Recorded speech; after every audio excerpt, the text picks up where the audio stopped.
following show contains adult content. It's not our intent to offend anyone, but we want to inform you that if you are a child under the age of 18 or get offended easily, this next show may not be for you. The content, opinions, and subject matter of these shows are solely the choice of your show hosts and their guests, and not those of the Entertainment Network or any affiliated stations. Any comments or inquiries should be directed to those show hosts. Thank you for listening.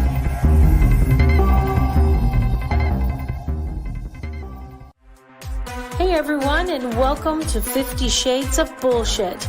I'm your host, Christine Lalonde, and this is the podcast where we uncover the truth about online dating. Now let's begin. Hey everyone, I'm Christine. I'm Jada. Jada! Happy to see you this week. Thanks everyone for joining us today. So today's going to be a fun show. Have you had a good week, Jada? What's going down in your world? Mercury's in retrograde, so it's been crazy, but I'm here. That's right. We are here. Yeah, I'd say with bells on, but I hate the bells, so I threw them out. Yeah, it's been a crazy week. I don't think I've ever been so busy doing busy work. You know what I mean? It's like, it's not shit I want to really be doing. It's like things I have to be doing. So to get to what I want to be doing. And so it's just kind of annoying and there's a lot going on. But anyway, I really just don't have a lot to report because I'm not, happy about things. I do have to say that I have two main ex-husbands. What? There's one I don't like.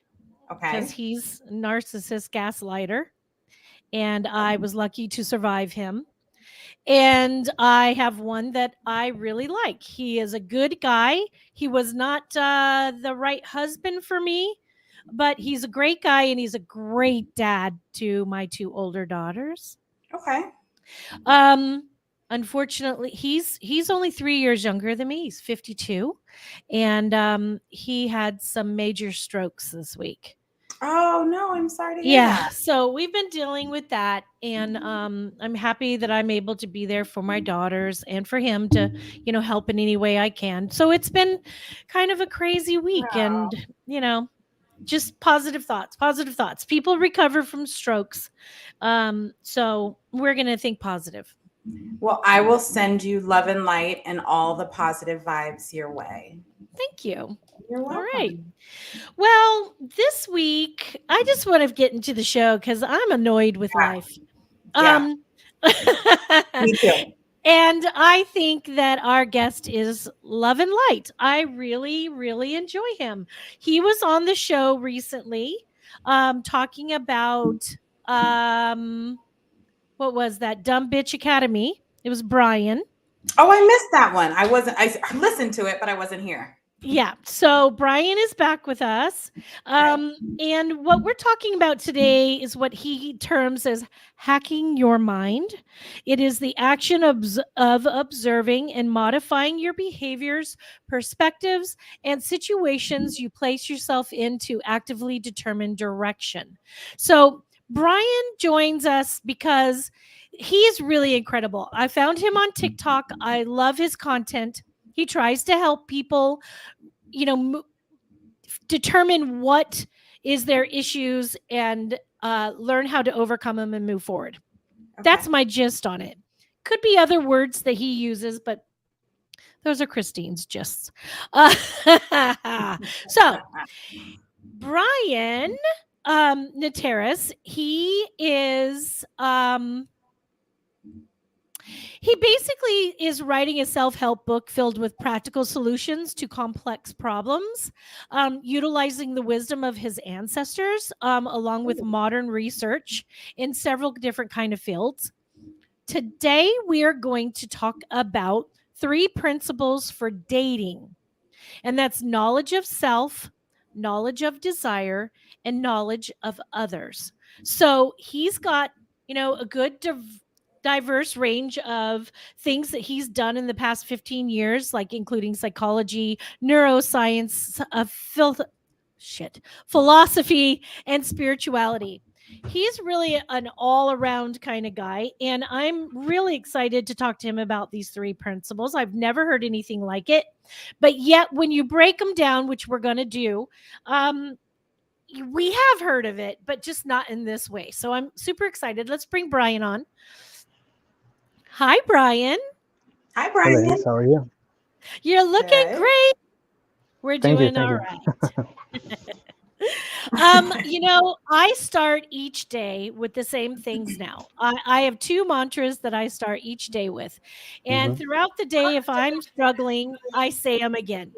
And they Okay. are everything always works out for me. Yes. And I say, show me how great today can be. Okay. I love that.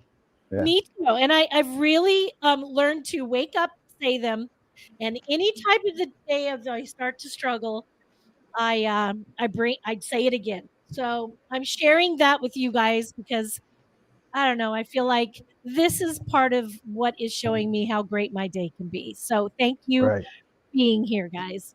Um, so welcome Thank you for back, having Bryan. us. Yeah. So tell us anything happening with you. Um, there's always something happening with me. I live life with intent. I love it. Every minute, as much as I can. I have my off days too, but I wake up and then just like you, I have I guess you could say I have a mantra. I go outside, take my shoes off, take a moment for myself because I like to set a precedent that I come first in the morning. Like today is I speak to my ancestors, I connect, and I remind myself that the peripheral world is just, it's just synthetic, and I live in the real world, and that sets my day up for the rest of the day, and I love that. it's usually pretty great. I'm gonna do that tomorrow morning. I think When I I am go, too. I really love the idea instead of just laying there or getting up and immediately start making Hmm. breakfast and lunch for my daughter, maybe just going out and doing what you said, be grounded, go barefoot, stand on the grass and say my mantras, say my Yes, daily affirmations and yes. connect with myself and my ancestors. I agree. I think that's excellent advice. I'm going to take it. You didn't mean it as advice, but I'm going to take it that way. Whatever helps, right? Right? Right. So we have a lot to talk about, so I want to get right into Hmm. it. Let's go over these 3 principles. The first one you have Okay. is knowledge of self, and you said that you actually have 5 or 6 key elements. Do you mind telling us Yes. what that first one means and those key elements? So the first one kind of goes into the rest because when you pursue knowledge of self, you inadvertently gain knowledge of others because we're all human beings. We all follow certain patterns in our everyday lives. We share certain types of psychologies and behaviors, with the exception of neurodivergence and neurodiversity. But we're all human beings, right? So this is going to take the bulk of the whole three things, and then towards the end too, since this is kind of like a dating thing, I'm going to sort of like tie it in together and give you a bonus at the end of I love it. how you can connect with men a little bit better, and it has to Great. do with like a neuroscience approach, and I it's like love that. it's better than like magazine stuff. Like it's actual science. So I Actual guess. science. Oh, go ahead. Yay. I don't want to interrupt you. This might be a little lag No, on my mic. I interrupt all the time. So it's just Oh, you okay, go cool. for All right. it. So knowledge of self is key. So like, let's say we're out there trying to find our significant other, and personally, as a man in a place of self-actualization and living with intent, I would love to find my significant other, right? So, but the only thing that I can do is I can just trust the universe and trust life to deliver that to me. And if it doesn't happen, it's cool. If it does happen, then I want to be prepared for her. So the only thing that we can account for is ourselves, because when we're actively looking for it, we're looking for the value outside of ourselves. And when you look for something outside of yourself, you don't find it. So instead, I like to attract that versus go seek it. So knowledge of self is key, and it's important because one day, like the perfect woman for me is going to walk by, and I'm going to say to the universe, thanks universe for putting me in this place and putting me through all the things that I've been through in life, just so I can be worthy of this woman. So self accountability and self knowledge is key. And there's 5 things that I do. Actually, there's a little more, but part of like the book that I'm writing is just 5 key things that you can do to make sure you're ready for not just that person, but elevate yourself as a human being and use certain things to leverage yourself into a better position, whether that's emotionally, psychologically, financially, spiritually, whatever. So the first thing that I always suggest is journaling. The best minds in the entire history of mankind have journaled, right?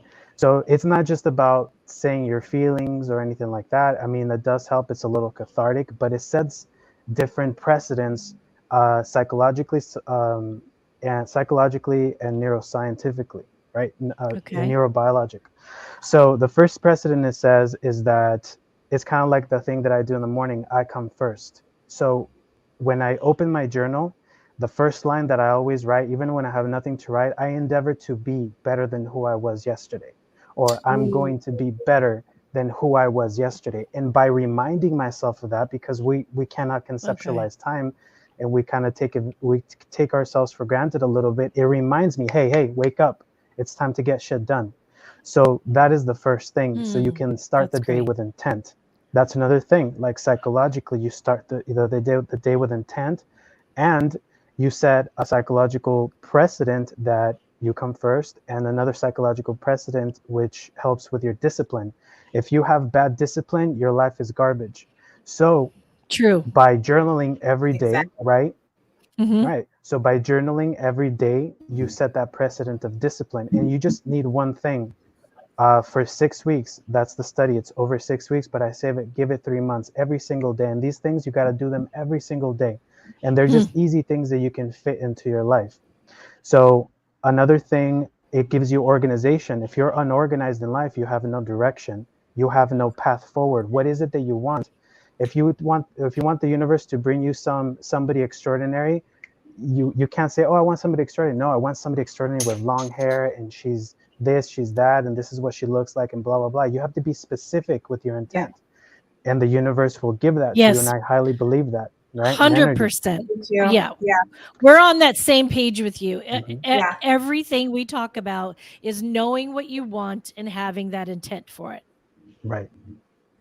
Yeah. Right. So I'll move on to the next thing. It's almost a visual practice as well, and you're drawing it closer to you. So I love that idea of journaling and the specifics of every single thing about what you want. Exactly. And in terms of energy, because energy is everything, energy is fact, right? Everything is in a state of either energy or matter, but it's both the same thing. So when, I don't know if there's this cool experiment done by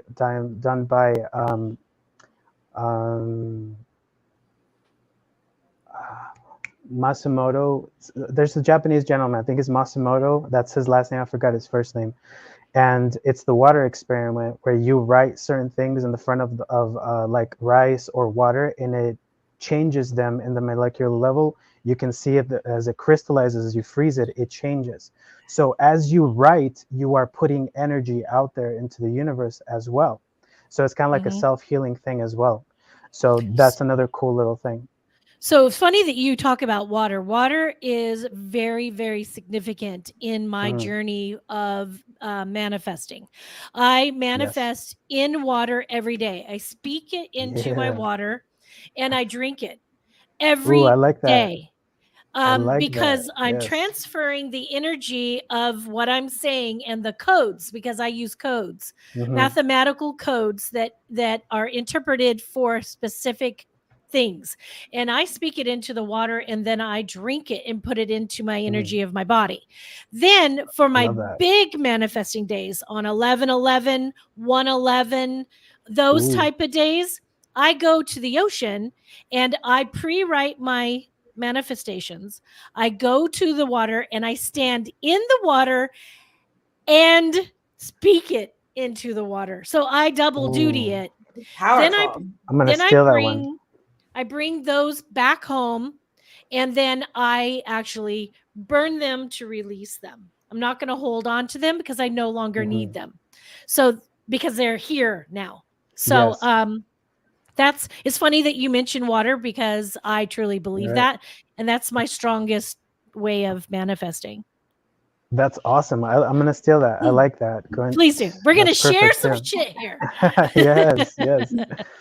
All right, so that's the first thing, journaling, right? So the second thing is body. So obviously you have to take care of your body. You have to respect your body, and the respect that you give to your body is also an energy. And it sets a psychological precedent in the psychological realm. It sets a psychological precedent that I come first. It's the same thing as journaling, but it adds up. And if you do it if you do these things throughout your day, look at how many precedents you're setting, and the same precedents over and over and over, and repetition, right?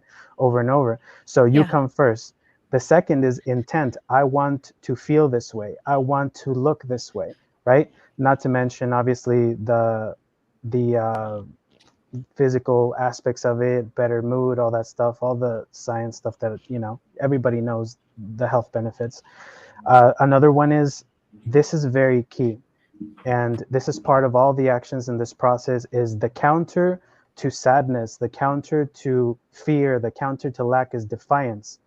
That is the key energy. That is because you have to want something better in order for you to get there.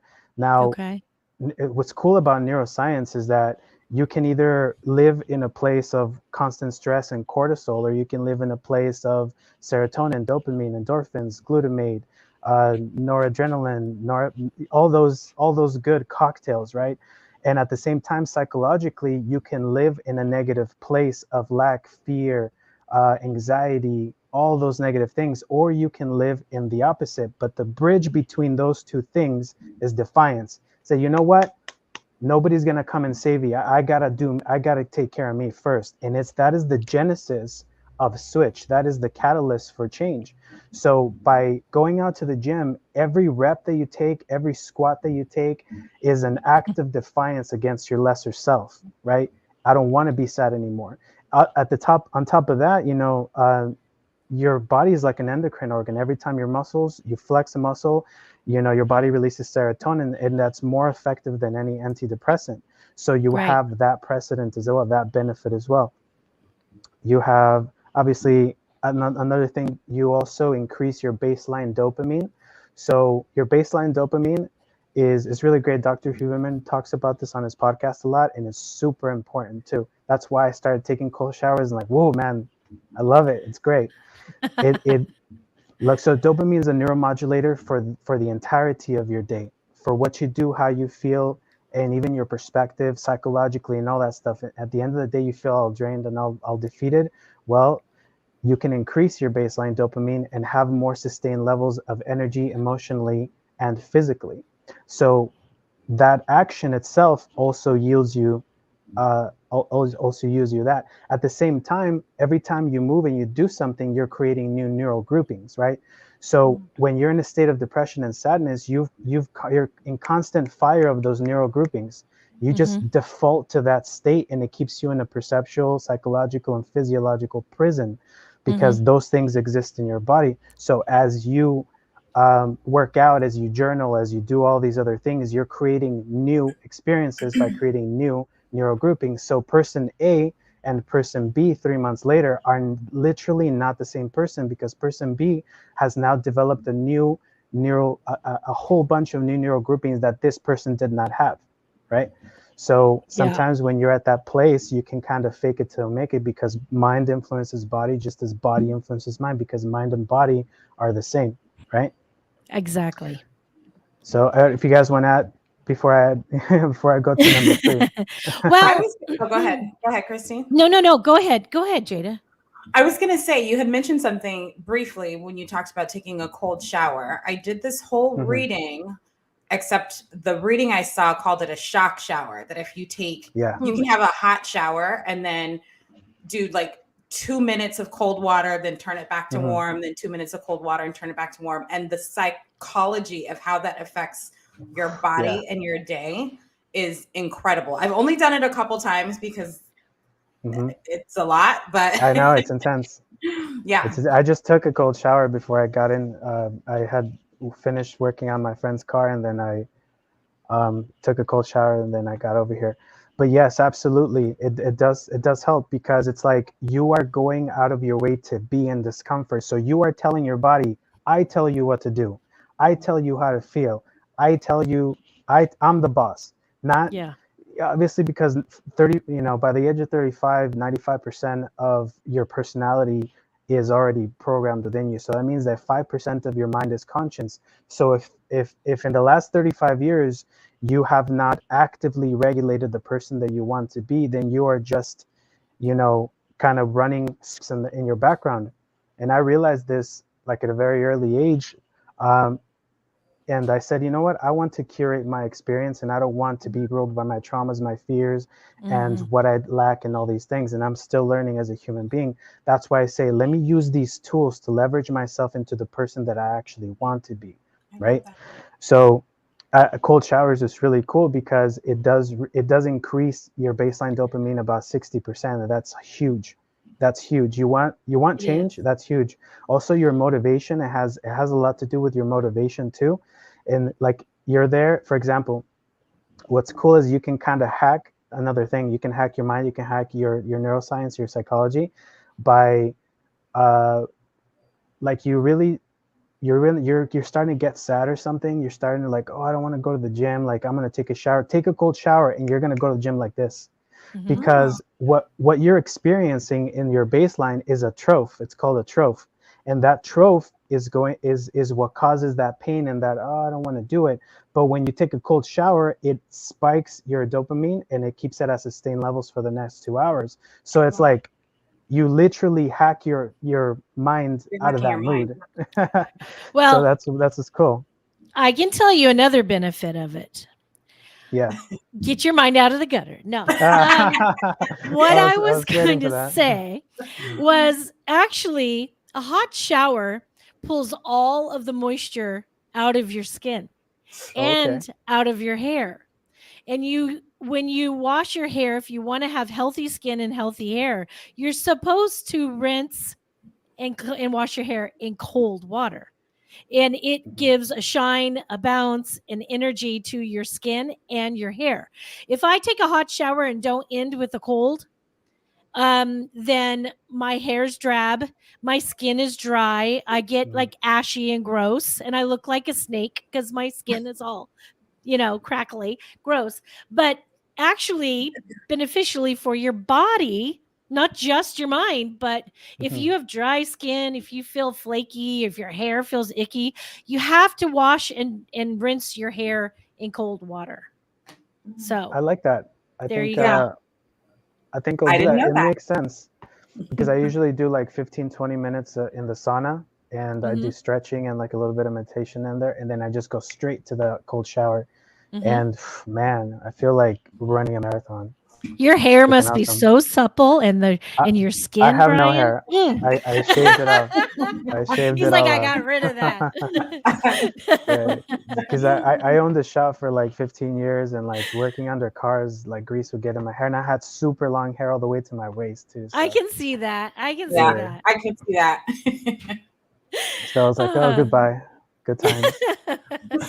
What's your, do you have another key element for this? Yes. Okay. So for body, I mean, we pretty much already talked about, I think it's setting the same precedence as journaling as well. Like, same precedence, but it's different too. So you can already start to see that you have correlating, but what is it? It's all positive things, right? And you're in a state of positivity. It pulls you out of whatever you're at. Exactly. So the third thing is also really important, is your intelligence. So whatever it is, whether that's audiobooks, whether that's half an hour of a YouTube video, of a documentary, whether it's whatever it is, a podcast like this, It's like really this. important. Yeah, there you go. See, whatever feeds your mind, because it's important for us to learn. Like the more you learn, the more you have, the more leverage you have to be better. Now we're talking about, see, like right now we were talking about cold showers and all this stuff and like dopamine and blah, blah, blah. So now like somebody watching this, they already know about it too. So myself, in total, I study about 3 hours a day, whether that's because I trade as well. I'm working on my algorithm, or I'm trading, or I'm studying something neuroscience or something philosophical or something like that, because I want to be, this is like gold to me. It's like we live in the age of information. It's like somebody put a pot of gold there and everybody's like, you guys aren't going to get this for real? Like, no, seriously? What's wrong with you? So you will have no excuse for ignorance. And sometimes, yes, ignorance is bliss, but also ignorance is pain. Ignorance is misery. And ignorance is loneliness. I mean, the more you know, the better you can raise yourself, elevate yourself also. So there are different things. Also, again, we're establishing precedents. We have better tools. So what I like to do is this. This is my favorite thing for the overthinker specifically, because this is what I used on myself. Okay. So if you're an overthinker, you're constantly taking things apart, and your mind constantly, because overthinking is a side effect of like growing up in a stressful environment most of the time. So my mind is constantly like this, like, where do I go? And it used to always go to solve problems. That's why I got pretty good at psychology, and people come to me to talk to me and stuff, because I can narrow down to the roots like pretty fast. So I started thinking is like, but it goes straight to the negative. When you're an overthinker, it goes straight to problems, straight to danger, right? Yeah. So I said, you know what? No, but then where your mind is with the energy that you're emitting. So I was like, no, I don't want to go to danger. I don't want to do that. So then I started saying, you know what? I'm going to read. I'm going to study. I'm going to ask myself complex questions, because it's like a carrot on the string. It's like, focus on this. I'm telling you, my overthinking mind, to focus on this carrot, focus on that. And then in the meantime, while you're doing all these other things, right? You're setting all these precedents, you're closing that back door to fear, because doubt is the door to fear. And while you're, dangling this carrot in front of you, right? You're closing that door with all the other things that you're doing, right? At the same time, you're learning something better, and, knowledge is power. So that is literally hacking your mind, right? Focus on one thing and fix all the things around it. So then when it comes back, you're in control of that overthinking mind. When going to bed is my overthinking time, because I'm so busy on a tight schedule of all the bullshit I have to do all day. Most of it's great, but some of it's bullshit.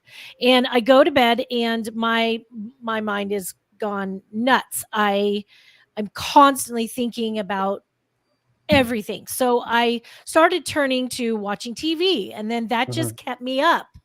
Yeah. And not be able to sleep. So I actually do these. You can find them on YouTube.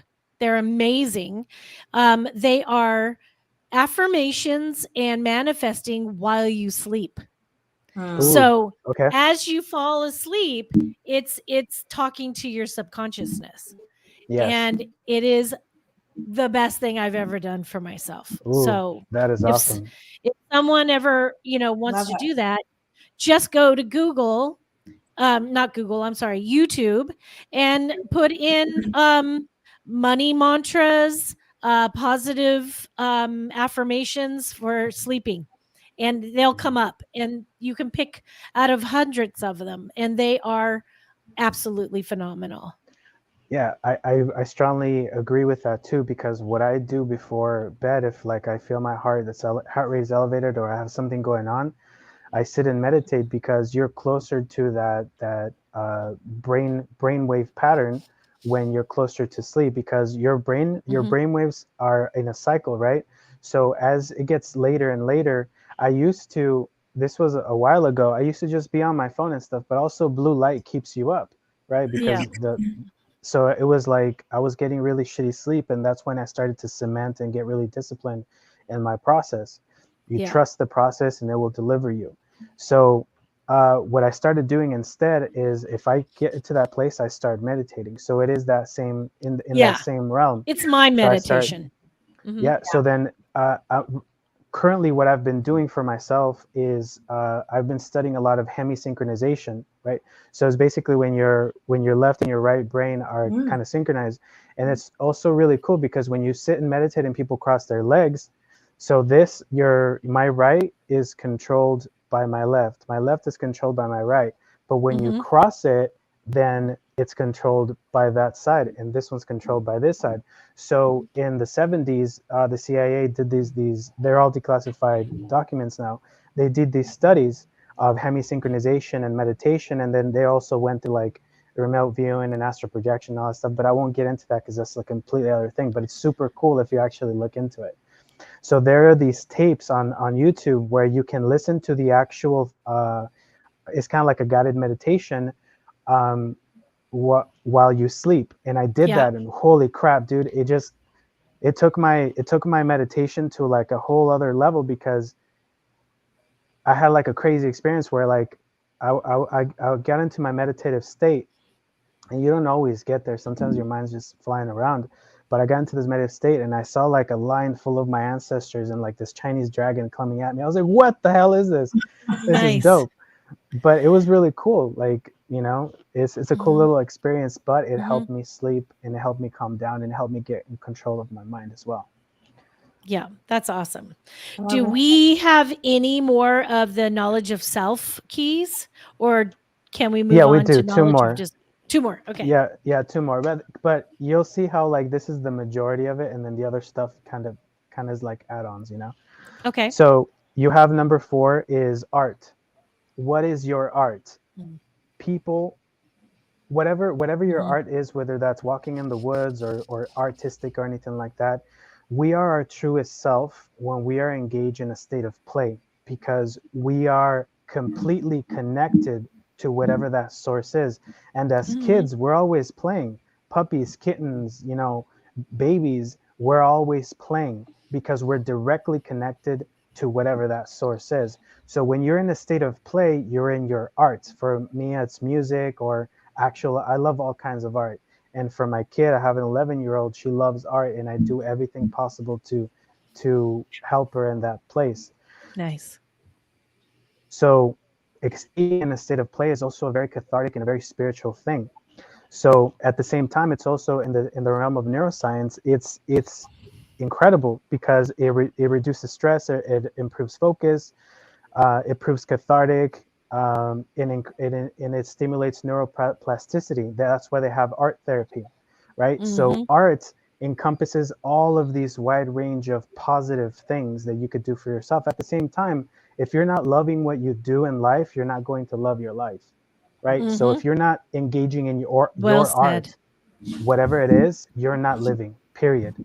You don't exist to work. You exist so you can do your art, so you can do the things that you love to do, whatever they are, right? Yeah.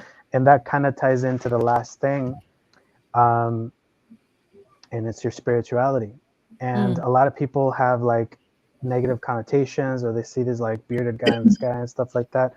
I don't give a shit what you believe in, whether it's strawberry, vanilla, you know, chocolate, shit flavored. It doesn't matter what you believe in. Yeah. So long as you do it. Go outside of yourself. And what I know for a fact in the last 20 years of neuroscience research is that spirituality is essential for a healthy mind and happiness. You have the work of Dr. Lisa Miller, right? That she, in her works, she says that we have, our brain is wired for spirituality. We have neurocorrelates that respond to spirituality.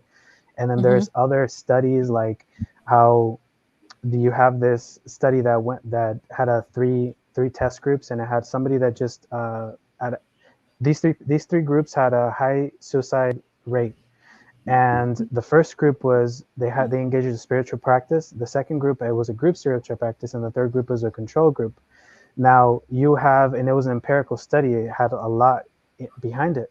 So the first group, the suicide to completion rate dropped by 66%, which is astronomical, right? And the second group, it went all the way to 86% or 85%, I believe. Wow. So, right. So based on those studies in the 90s, a new school of science, of spirit science, spiritual science has emerged. Now you have, you know, the work of, like, for example, Dr. Joe Dispenza and a whole bunch of other people that are talking about these things. You have electromagnetomy, which measures like the heart-mind coherence, and it's like a 3-meter wide electromagnetic field. You have precedents of people getting spontaneous healing, and not just in history, but now it's observed and recorded and being studied in the University of Australia, XYZ things. So I don't give a shit what you think you believe and who is this and who is that. Pursue your spiritual journey, because your spiritual journey and your life journey are one and the same.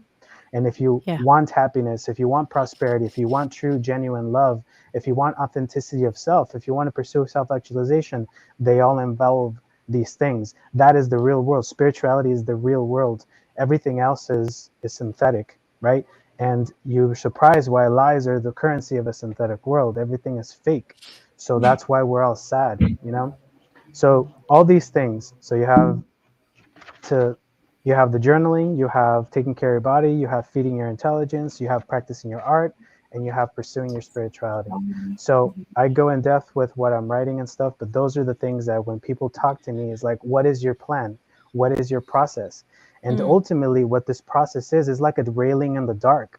Like it's not going to cure you, but eventually it will guide you out of the dark into a new person that can sustain and can put up with this life and can change the way that you see this life. So that way you're not just lost in the dark going around in circles. It is a railing, it is a path. And everybody who's actually adopted it that has talked to me, and I keep in contact with them, there's at least 7 people right now that have really taken it to heart, and they're always texting me. I'm always talking to them. I tell you, I'll give you an hour of my time for free. The price for my time after that is progress. So don't waste my time. I'll give it to somebody else. I like it. That is actually good. The price is progress. I freaking love that. So let's get into knowledge of desire. You talk about knowing what you want and what you're looking for. That's we wholeheartedly agree with that. But we want to hear what your idea of knowledge of desire is. So knowledge of desire is what you want is either a desire of your sex drive, your traumas, peripheral allocations of value, everything that else is outside, or it is actually what you want. The difference between knowing what you want and simply wanting is whether you're just subject to fate or you're a curator of fate. So when you're subject to fate, you're just following your biology, your physiology, your traumas, your psychology, your deficits, your fears.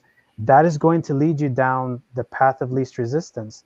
So knowledge of desire is literally when you follow a process like this, is you're actively saying, I want this. Why do I want it? Well, because I'm horny. Oh, because I'm lonely. When I ask people and they call me and they tell me, it's like, oh, I'm just lonely, I want a companion. It's like, that's not what you want. That's not what you want. Tell me what you want. Tell me what you really want. So we dig down deep inside all the way to the root. And it comes down to, look, you're just lonely.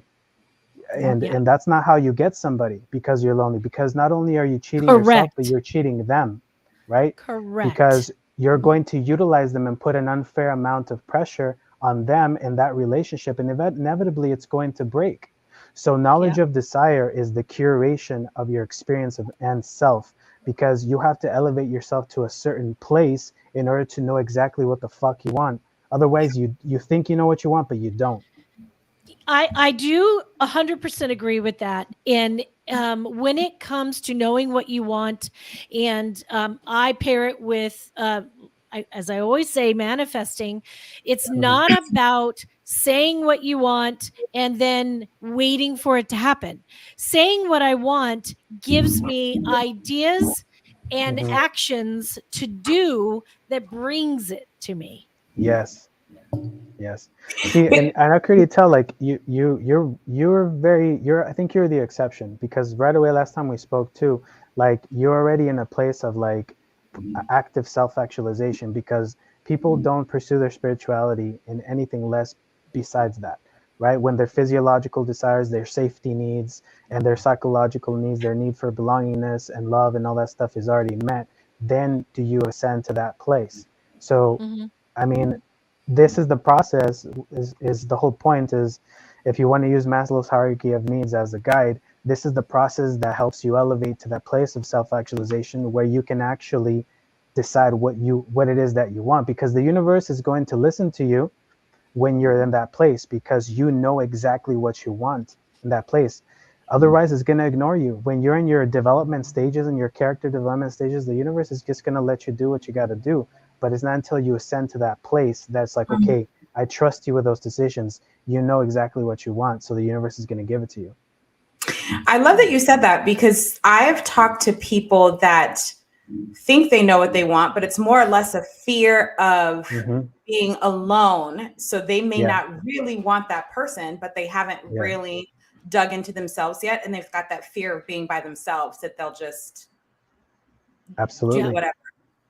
Yep. Absolutely. And they keep making choices in that state of lack, in that state of fear. So you think the universe is going to resonate from the state of fear? No, you have to elevate yourself to be able to speak to God, to the quantum field, to the universe, to whatever your ancestors, whatever it is. You have to elevate your energy, raise your frequency in order to be able to connect with that and for it to actually listen to you. Like, as an example, I'm going to use money as an example, not a relationship, because actually it is a relationship, because you should have a really strong, healthy, wonderful relationship with money. That's first of all. If you have a fear of money or think money is a bad, evil thing, then you're broke. You're broken, and you're broke. So I want to talk about how what we're talking about in a sense of, say I do my money mantra and I do a money manifestation, which I do every day. And then what that does is, immediately when I'm done with that, I did it today. I had to go pick something up, and I was really tired because I didn't sleep well. So, and I didn't do my manifestation sleep thing. That's my problem. So I wanted to come back home and go to bed. So what I did is, I'm in the car, I did my money mantra, I did my money manifestation, and I immediately went, oh, I got to go to the office of where I office manage, take care of a few things. That's going to pay me XYZ. Then I didn't even think about it. I just went and did it. On the way, I called my production partner and had a production meeting, which then elevated us to a different spot for money for that. When I did that, then I thought, oh, when I go home, when I get back in front of my computer before my podcast, I have to go through these invoices and make sure that they're up to date and that people are paid. Guess what? Now, my money mantra and my money manifestation has caused money to come today. That's how it works. See how that works? That is how it fucking works. So yeah. So I can attest to that, because usually, so I had a shop for a really long time, but I recently relocated to Baldwin Park now, and I just said, whatever, because my kid is here, and even though I would spend 3 days out of the week with her, as soon as I didn't recognize like her personality for a split second, she did something that I've never seen before. I said, no, I need to be here. So I told my business partner, you know what, you can have it. I'm out of here. And because I have that confidence, who does that? Who leaves their business for something new? At the same time, I kind of like made that video on TikTok, and it got all these views, and all these people started reaching out to me. So I started doing something that was for me. I got out of a relationship that wasn't serving me in the best way. She's a great woman and everything, but it just was not serving me in the best way. And I was compromising myself a lot. And as soon as that was over, I just like shot up, in terms of everything, because relationships take energy. And in terms of money, I said, I'm not going to worry about it. The universe has my back so long as I stay true to myself. And people started like, hey, can you do this? Can you do that? Can you do that? Can you do that? Can you do that? And I'm making money every day. You know what I mean? And I love it. That's just how it is. I'm not worried. You know what I mean? Like, so I can attest to what you're saying. and leave it. Yep. So we Surrender. have time is freaking flying. We've only got 10 minutes left. So we have two things Okay. still to go over: knowledge of others, and then the neuroscience bonus tip. Okay, cool. So here's the deal with knowledge of others comes with knowledge of self. You can Mhm. turn everything around in your mind, and a lot of people are constantly looking for behaviors and all that stuff, but knowledge of others comes with knowledge of self. So, but why I like to put this here is because if you know yourself well, you can trust your choices. When you're in this state, for example, choosing a mate, well, what do I look for? What do I look for? Well, I look for what I provide. I look for discipline.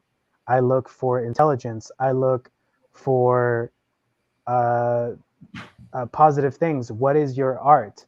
What is the thing that you learned the last time that you hurt somebody? See, and they have to know how to answer that. So by knowing myself and knowing how hard it was to get to this place, I know other people, and if it just doesn't work, it just doesn't work. So people think like, there's 1 out of 285,000 chance that you'll find the one, and then there's a 60% divorce rate, and there's 75% relationship failure rate, and they get so scared, right? And they're like, no, it's not about that. It's about elevating yourself to that, and then you literally attract the right person to your life.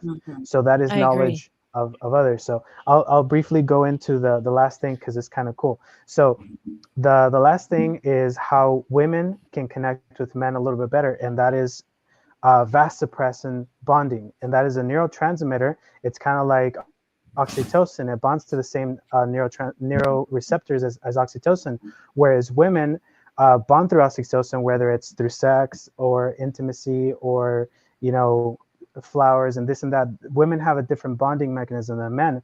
Men also bond through oxytocin, but you need to understand that men have more receptors for vasopressin, and vasopressin is a neurochemical that is released in times of stress. So I like to make this example. Think about when we were hunter gatherers, right?